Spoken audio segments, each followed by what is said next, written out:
Congratulations. We got CJ, that art is murder. It's Mayhem, Southern California. How are you today? I'm good, man. I'm good. Nice and hot, that's for sure. Fantastic. Well, I know it kicked off in San Diego. Of course, this is the LA market. It's going to be an amazing show today.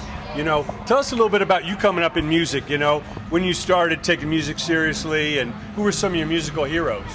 I guess I've always liked music. I've always played. Like, I've been in a band, a shitty little garage band with friends from when I was 13, and I'm 32 next week, so I've been playing music most of my, like, walking life, I guess.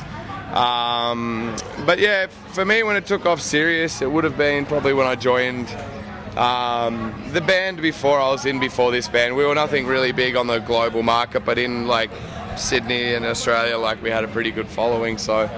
And then it just kind of unfolded, and now, like, the only thing we take life, like, in life that's serious is our families and music. Other than that, we really don't care about anything else, man. We take things pretty chill, but yeah, like, as far as, like, iconic bands that I've looked up to be bands like Limp Bizkit, Korn, Slipknot, Deftones, you know, they're the big ones. Sublime, Nirvana were the two big bands that got me into music when I was a child. So, you know, without Nirvana and Sublime, and, you know, even to say as far as, like, Australian bands like Silverchair and stuff like that, like, they're the bands that I owe my musical career to, I guess. Sure.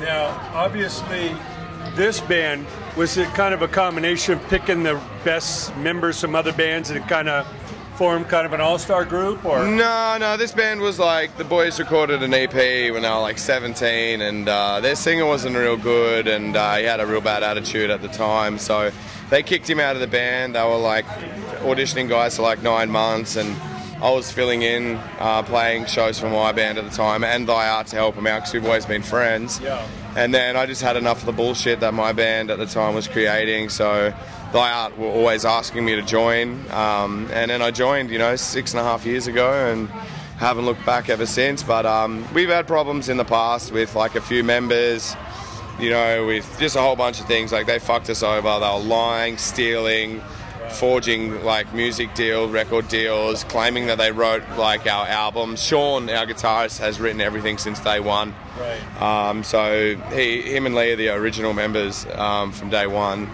But yeah, so we've had a lot of problems with dudes in the band previously. Yeah. So, but now we got to. It's always been the four of us, and now we have our mate Kevin Butler playing bass for us. Kevy's played with us for on and off like last 2 years.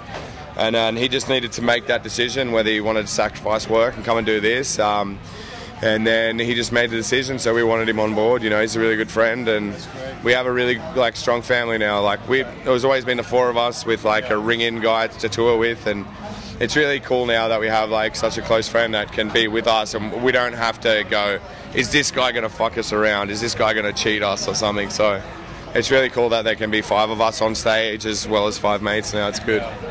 Well, a lot of people don't realize that, you know, it's the time off the stage that matters, the chemistry, the getting along, because you might be on stage for a half hour, it's the 23 and a half hours you got to deal with. You got to trust them, you got to know they got your back, and they got to be up for it, because, you know, mentally and physically it's very demanding to be out there on the road. So talk about the mindset that's important to be able to withstand and persevere at this business. I guess it's just like you really got to want it, and you got to work hard for it, especially in the earlier days. You work less when you get to, like, the level that we're at now, because we have crew doing all the work. But like you said, it's my good friends, my best friends, Dillinger Escape Plan, have this famous quote, and they said, "You don't get paid for the hour you're on stage; you get paid for the 23 hours that you're not on stage." And you know, and he's exactly right, because it's, you know, we ride in bandwagons and buses and shit now, so, like, our traveling is extremely comfortable. But we've done the whole vans, we've done that around the world. We've driven ourselves around every country on the fucking planet, man, by ourselves. So, you know, we've earned what we have, and it's just hard, especially when you're engaged. Most of my band's engaged, and we all have families back home, and, you know, that's probably the hardest part, being away from, like, my family and my fiance is, like, and my best friends are like, that's...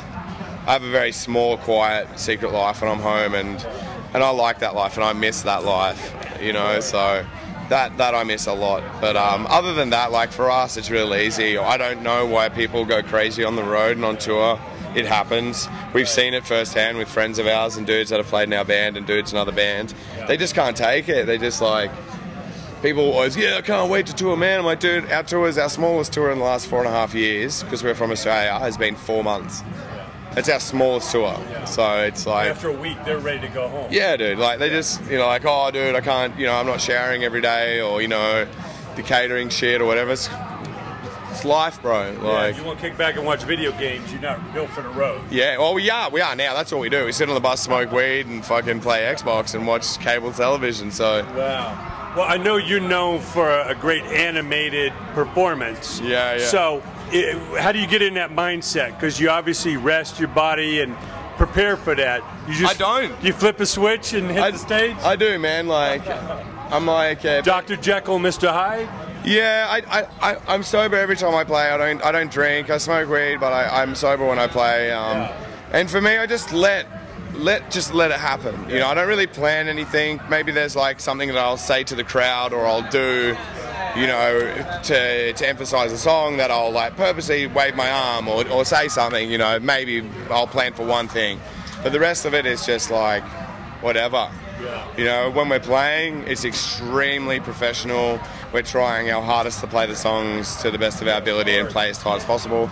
But in between songs, it's just like this now. It's banter, it's chit-chat, it's a joke, it's saying cunt 15 times. It's like, no fucks given, man. It's only, as soon as Lee starts counting in and the song starts playing, boom, it's business. Other than that, we don't care, man. We just want to chill, have a good time. And we don't want to be like, I'm singing on watch bands, like, and they always use like a stage voice, and it's like, are you guys having a good time? Yeah, let me hear you scream. Like, it's like, I don't want to, you know, I don't talk like that, you know, like, I sing like that. I don't talk to you like this, or I talk to 10,000 people the same fucking way. I don't see what the difference is, you know. So, like, we're a very unique band, and I'm fully aware of this.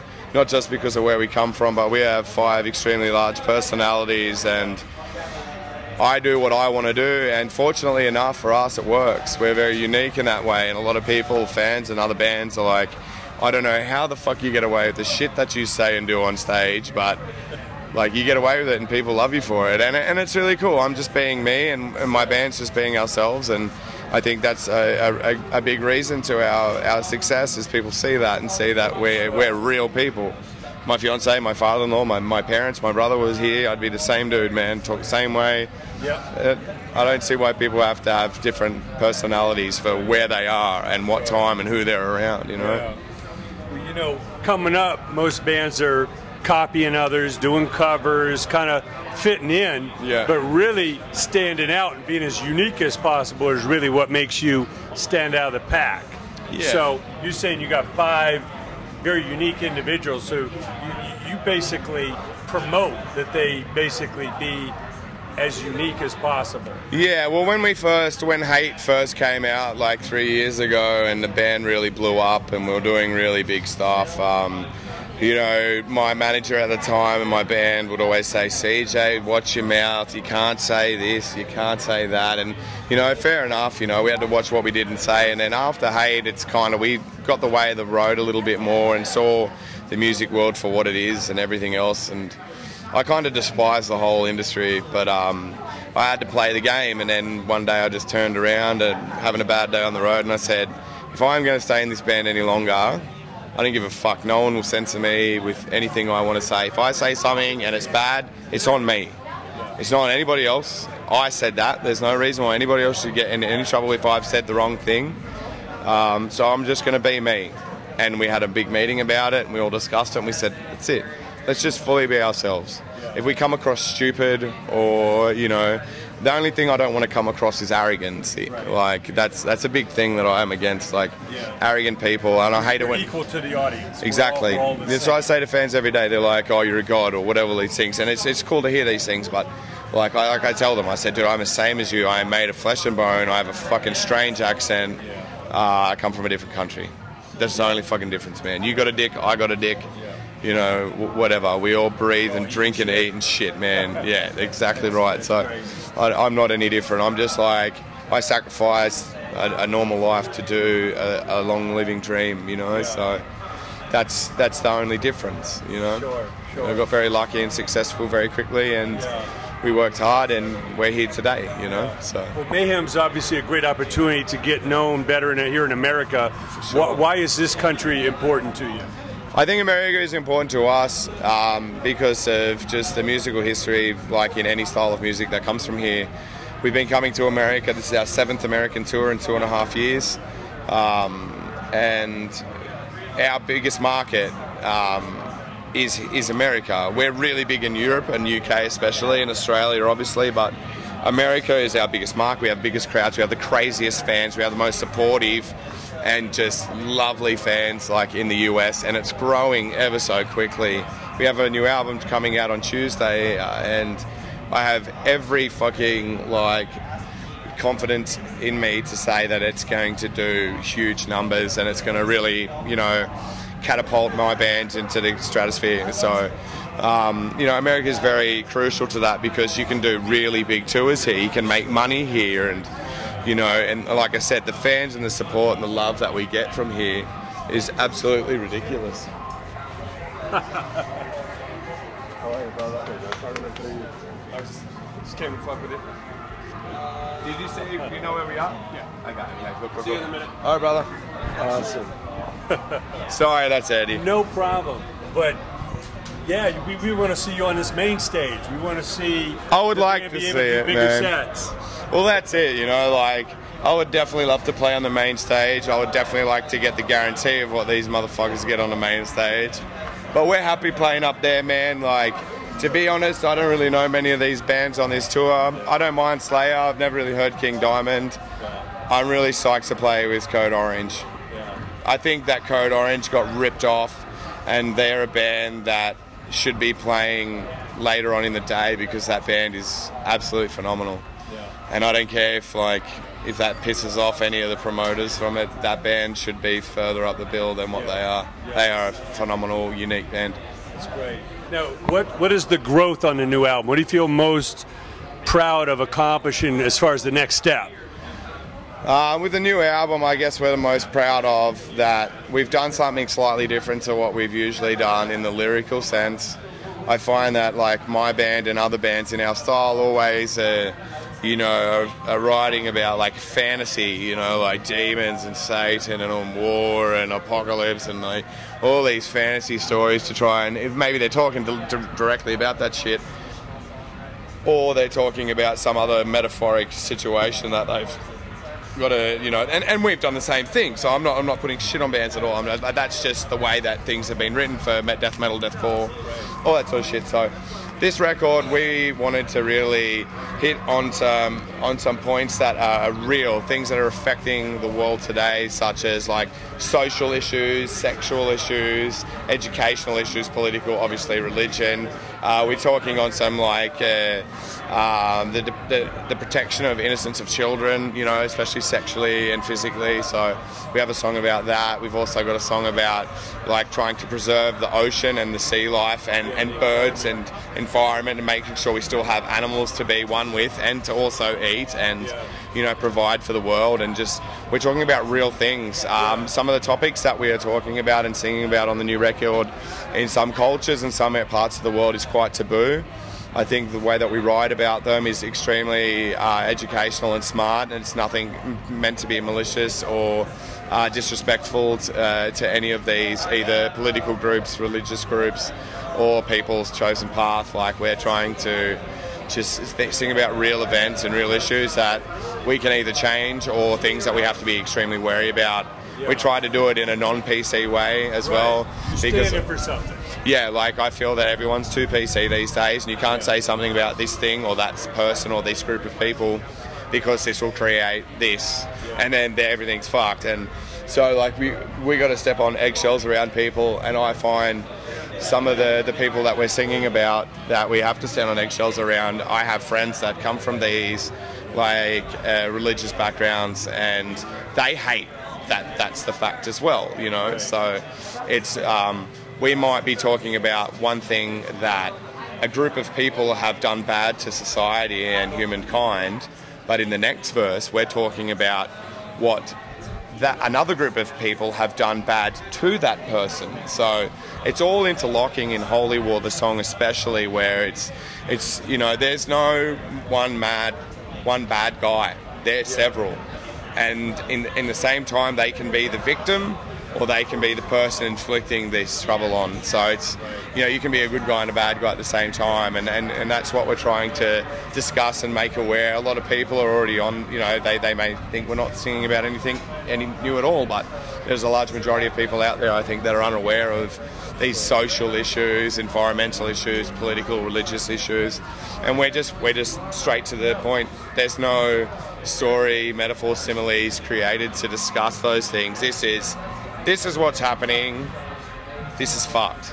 Yeah. Do you know what I mean? So it's, and we wanted to be more direct. We're biting a bullet. This could be something that, you know, may not work for us, and it could be something that makes my band come and headline fucking Mayhem next year, or like somebody might try and kill us. Like it's anything could happen. Absolutely. I believe you got to go out on a limb and stand for something. You know, didn't hurt Rage Against the Machine and a lot of other bands. Exactly, you know? and that's what a few friends have said to me in the past. Like, when they've heard the lyrics, they've heard the new songs, they're like, you guys are like the brutal Rage Against the Machine, like you're actually doing the same thing. And I didn't realize until they said that, and I'm like, yeah, dude, like it's a thing. So it's beautiful. Yeah, we're really stoked, man. It's taken off. It's number 4 on the pop charts in Australia at the moment, so it's absolutely mind-blowing, you know, to see like a record that's been in Australia and Europe for like 3 days have like just done so well already. So my main focus is America. I really hope that it does big numbers here, man.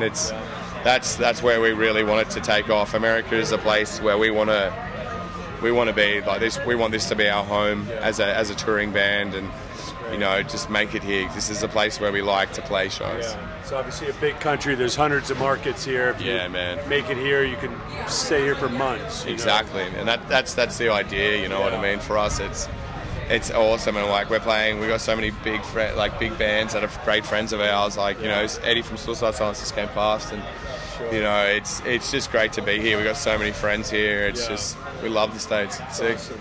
Now, the business is obviously radically changing right now, but what advice do you give to the young musicians, the young bands, people that want to follow in your footsteps? You know, like we said before, it's kind of a fantasy. They think it's a big party out here, but what else do you tell them that they need to be prepared to or just avoid, you know, to really have a chance at this? I've always said 4 things, and those are work your ass off. Have a backup plan as well. Like, if music doesn't go your way, make sure that when you walk away from that band, like, you know that you're educated or trained in some sort of role you can get a job in. Trust no one as well. You know, you need trust in life. You really need to trust your band. You don't really need to trust anybody else that's working for you or telling you they're going to sign you and give you all this money in these tours. Don't trust any of them. Read all of your record deals, everything.